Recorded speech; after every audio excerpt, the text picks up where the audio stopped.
ये गाना और सुन लो बोलो कि चल हट जा जा रे तू क्या दिल लगाएगा लगाएगा कि चल हट जा जा रे तू क्या दिल लगाएगा हंस मत पगली हंस मत पगली रे प्यार हो जाएगा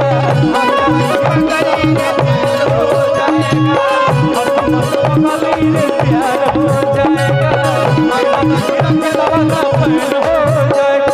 लड़का छे छबीला मैं लड़की नाच वाली तेरे जैसे आगे पीछे रखती है ये सोनाली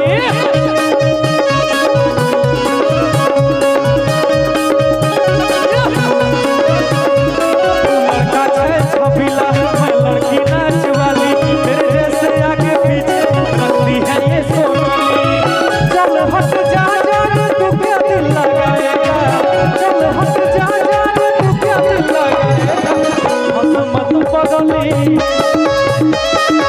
हंस मत पगली रे प्यार हो जाएगा हो जाएगा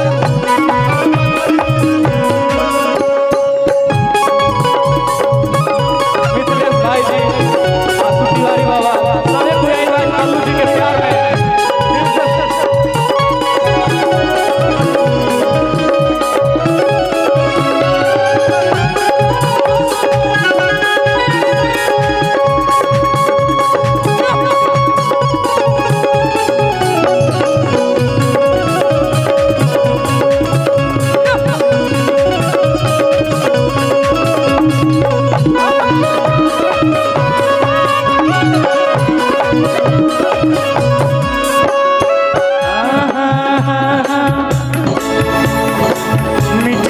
बतिया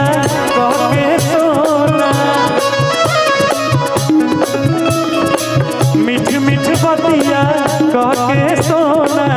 दिलवा के हमारा है जितना के हम चाहिए तू का तने चाहे लू